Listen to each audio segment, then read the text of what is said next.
తీర్థయాత్ర కార్యక్రమానికి స్వాగతం. ఆది పరాశక్తి ప్రతిరూపాలలో శివుని సతిగా పార్వతీమాత అవతారం ఒకటి. ఆది లయకారుని నిర్దేశకత్వాన ఆయమ్మ కాళీమాతగా శుంభ నిశుంభ రక్తబీజ వంటి రక్కసులను తొదముట్టించ అవతరించింది. ఆ మాత ఉగ్ర మహోగ్ర రూపాన్ని ఉపశమింపచేయటం తిరిగి శివునికే చెల్లింది. ఆ విశిష్టావతారిక భారతదేశాన కోల్కతా నేలపై కాళీమాతగా ప్రసిద్ధి చెందింది. బెంగాలీల ఇష్టదేవేరిగా దేశ రాజధాని న్యూఢిల్లీ నేలపై చిత్తరంజన్ పార్క్ ఆవరణలో సైతం నెలకొన్న శ్రీ కాళీమాత మందిర విశేషాలను నేటి తీర్థయాత్రలో వీక్షిద్దాం.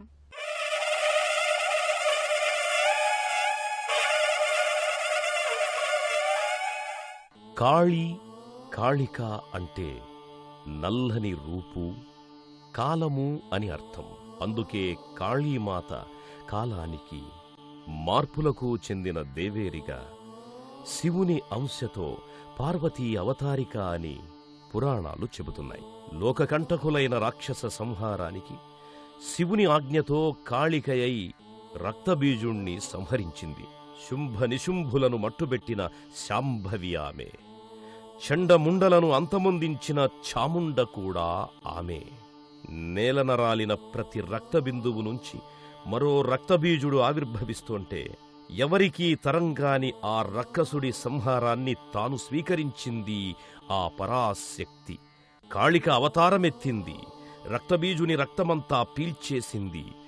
నేలన పుట్టుకొచ్చిన రక్తబీజుని నమూనాలను తన నోట కరిచింది. ఎర్రని నాలుక చాపి ప్రళయ నృత్యాన్ని ఆవేశ నర్తనంలా సాగించింది. ముల్లోకాలు దద్దరిల్లిపోతున్నాయి. ఆమెను శాంతింప శివునికే తరమని ముజ్జగాలు వేడుకోగా, శివుడు ఆ మరుభూమిలో కాళికా పదకేళి నర్తనం కింద పరుండగా పరమేశ్వరుని ఛాతిపై కాలిడిందా మహోగ్ర రూపిణి. అంతే, ఒక్కసారిగా ఆపాదమస్తకం చెలించినదై శాంత స్వరూపి అయి స్థాణువైపోయింది. భక్తజన మందారంలా భయద సౌందర్య రూపిణి అయి శాంత స్వభావి అయి అభయహస్త అయ్యింది. ఆమె దక్షిణ కాళిగా, భయదానంతర శాంతి స్వరూపిణిగా భక్తజన మందారమైనది. ఆ దక్షిణ కాళీమాతగా న్యూఢిల్లీ వాసులకే కాదు, ఉత్తర భారతావని వాసులకే కల్పవల్లిగా ప్రతిష్ఠితయైన ఆలయం శ్రీ కాళీ మందిరం. ఈ మందిరం ఓ విలక్షణ నిర్మాణతను కలిగి ఉంది. అందుకే ఈ ఆలయంలో అమ్మవారు నాలుక చాచిన భయద రూపిణిగా కనిపిస్తున్న కనులలో కరుణారస దృక్కులనే వర్షిస్తోంది. ఆలయ ప్రవేశ మార్గం ద్వారా లోపలికొచ్చిన వారికి అందమైన ఉద్యానవనంలో 3 మందిరాల వెనుక భాగం దర్శనమిస్తుంది. అంటే వెనుక నుంచి ఆ 3 మందిరాల ముందు భాగానికి వెళ్లాల్సి వస్తుంది. కారణం, దక్షిణ పశ్చిమ మూలయైన నైరుతి ముఖిగా ప్రతిష్ఠితమైన అమ్మవారుగా ఈ కాళీ దక్షిణ కాళీ అయ్యింది. వివిధ ప్రాంతాల నుంచి వచ్చిన భక్తులకు దర్శనమిచ్చేది ఈ 3 మందిరాల సమాహారం. సుమారు 40 ఏళ్ల క్రితం శివాలయంగా ఏర్పడ్డ ఓ చిన్న ఆలయం నేడు టెర్రాకోట్ శిల్ప శైలిలో పరమశివ, రాధాగోపాల, కాళీ మందిరాలుగా 3 మందిరాల సమాహారంగా ఓ సుందర ధామంగా అభివృద్ధి అయి నిలిచింది. భయదరూపిణికి సుందరమైన మందిరం ఈ ఆరామం. ఎర్రటి రంగులో మిలమిలలాడే టెర్రాకోట్ మట్టితో, అనేక శిల్ప సముదాయాలతో, పురాణగాథల చిత్రణలతో బహు అందమైన ఆలయంగా ఈ కాళీ మందిరం రూపొందింది. దుర్జన భయంకరి అయిన ఆ కాళీ దర్శనం, ఈ మందిరంలో ఆ అమ్మకు జరిగే నీరాజన సేవ ఎంత కమనీయంగా ఉంటుందో వీక్షిద్దాం. శక్తి రూపాలలో అగ్ర ఉగ్ర రూపం మహాకాళీ రూపం. మరో పురాణగాథ ప్రకారం కాళికామాత విష్ణువు యోగనిద్రా స్వరూపిణి. ఒకసారి విష్ణువు యోగనిద్రలో ఉండగా మధుకైటభులు అనే రాక్షసులు బ్రహ్మపై దాడి చేసినప్పుడు బ్రహ్మ యోగనిద్రాదేవిని ధ్యానం చేశాడట. ఆ యోగనిద్రే మహాకాళి. ఆ మహాకాళి ఈ ఆలయంలో దక్షిణ దిక్కు, పడమర దిక్కుల మధ్యమముఖిగా నెలకొని భక్తులకు దర్శనమిస్తోంది. రత్నఖచితయైన కిరీటధారి అయి ఆయమ్మ చతుర్భుజాలతో, నిండుగా గాజులు ధరించిన కరకమలాలతో కంటికింపైన దర్శనాన్ని అనుగ్రహిస్తోంది. ఆయుధదారి అయి దుష్ట శిక్షకురాలిగా అభయ వరద హస్తాలను చూపుతూ శిష్ట వరదాయినిగా కనిపిస్తూ పూజలందుకుంటోంది. కూర్మపృష్టం వేదికగా స్వయంగా అమ్మవారి మూలరూప పార్వతి పతి పరమశివునిపై కాలుపెట్టి మరీ స్థానక భంగిమలో కాళీమాత చక్కని దర్శనాన్ని అనుగ్రహిస్తోంది.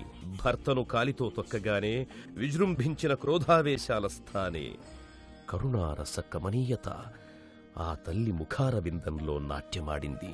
తల్లి, లోకరక్షణార్థం నీవు ఆవహింపజేసుకున్న మహోగ్రం ఇక చాలించు తల్లి, శాంతించు తల్లి అంటూ భక్తులు కర్పూర నీరాజనాలర్పించుకుంటున్నారు. ఆ సమయంలో ఆలయంలో జరిగే భక్తజన కైమోడ్పులు, నానావిధ చర్మ లోహవాయిద్యాల ఘోష అమ్మవారిని తాంత్రిక విధానంలో అర్చిస్తున్నట్లుగా కానవస్తుంది. కర్పూర హారతి, ధూప నీరాజనం, జల సంప్రోక్షణలు గావించి అమ్మవారి తీర్థప్రసాదాలను భక్తులకు చేరవేస్తారు.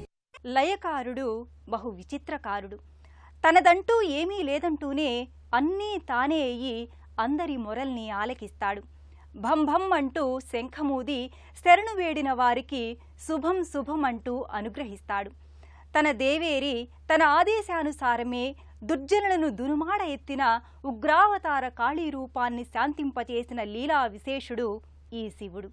అందుకే ఆ న్యూఢిల్లీ కాళీ మందిరంలో కూడా భవ్యంగా నెలకొని భక్తులొసగే అభిషేకాది అర్చనలు అందుకుంటున్నాడు. న్యూఢిల్లీ చిత్తరంజన్ పార్క్ ప్రాంగణం మధ్యలో ఉన్న కాళీ మందిరానికి కుడివైపున త్రిశూలం కలిగిన గోపుర శిఖరమున్న మందిరం శివాలయం. ఆ మందిరానికి ముందు ఉన్న రాతి నందీశ్వరుడు యథాప్రకారం తన సేవకొచ్చే భక్తుల ఆరాధనోత్సవాలను ఉత్సాహంగా వీక్షిస్తుంటాడు. మరో విశేషం ఏమిటంటే, జిల్లేడు చెట్టు ఏ ఆలయంలోనూ ఉండదు. కాని శివుని ఈ మందిరం ఆ జిల్లేడు పొద వంటి జిల్లేడు చెట్టు ఉంటుంది. పాయసాన్ని పాషాణాన్ని సమంగా ఆస్వాదించగల పరమేశ్వరుడు కదా. సుగంధ పరిమళ భరిత పుష్పాలను ఆఘ్రాణిస్తాడు. పొదల జిల్లేడు పూల పుప్పొడి గగుర్పొడులను భరిస్తాడు. భవుడు కదా మరి. గర్భాలయంలో నల్లని శిలాలింగ రూపాన ఆకాశధార పాత్రలోంచి జాలువారే గంగాజలంలో నిత్యాభిషిక్తుడై ఉంటాడు స్వామి. భక్తులే స్వయంగా తమ చేతులతో తెచ్చుకున్న నీళ్లు, పాలు, పెరుగు, పళ్లరసాలు తదితర పంచామృతాలతో స్వామిని అభిషేకించి ఆయన కృపకు పాత్రులవుతారు. ఆ నీలకంఠునికి, నిటలేక్షునికి నయన మనోహర సేవలు చేసి హారతి నీరాజనాలు సమర్పిస్తారు. తీర్థప్రసాదాలు స్వీకరించి ధన్యమయ్యామయ్యా శివా, శంకర, పరమేశ్వర అని సంతృప్త మనస్కులవుతారు. రాధిక కృష్ణ ప్రేమ నివేదిక. గోపాలుని తన హృదయ మందిరంలో ప్రతిష్ఠించుకున్న ప్రణయ పీఠిక రాధిక. కృష్ణుని అధర స్పర్శలో వెదురు మధుర నాదాల్ని వెలువరించింది. వేణుమాధవుని హృదయ స్పర్శతో రాధ బృందావన సుందర గాథగా మారిపోయింది. అలాంటి ప్రణయ దేవీ దేవేరుల రాధా గోపీనాథుని మందిరం న్యూఢిల్లీ కాళీ మందిరంలో ఓ ప్రత్యేక ఆకర్షణగా తీర్థయాత్రీకులను అలరిస్తుంది. కాళీ మందిర ప్రాంగణంలో ప్రధాన మందిరానికి ఎడమవైపున విరాజిల్లుతోన్న నవ్య బృందావన నాయికా నాయకుల మందిరమే శ్రీ రాధాకృష్ణ మందిరం. ఏకకలశ గోపురం కింద అలరారుతోన్న మందిరంలో శ్రీ రాధాకృష్ణులు సమ్మోహన రూపులై కొలువై ఉంటారు.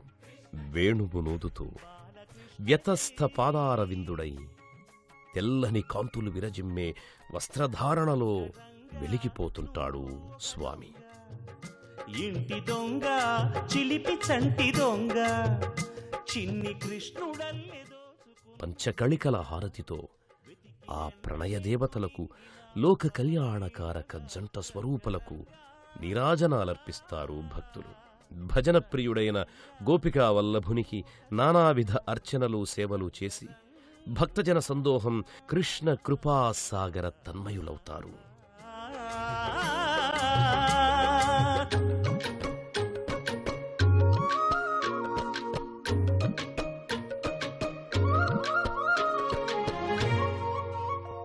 ఈ ఆలయంలో ప్రతి దసరా నవరాత్రుల్లో కాళీమాతకి చాలా వైభవోపేతమైన ఉత్సవాలు జరుగుతాయి. దుర్గామాత ఎప్పుడూ ఉగ్ర స్వరూపంతోనే కనిపిస్తుంది.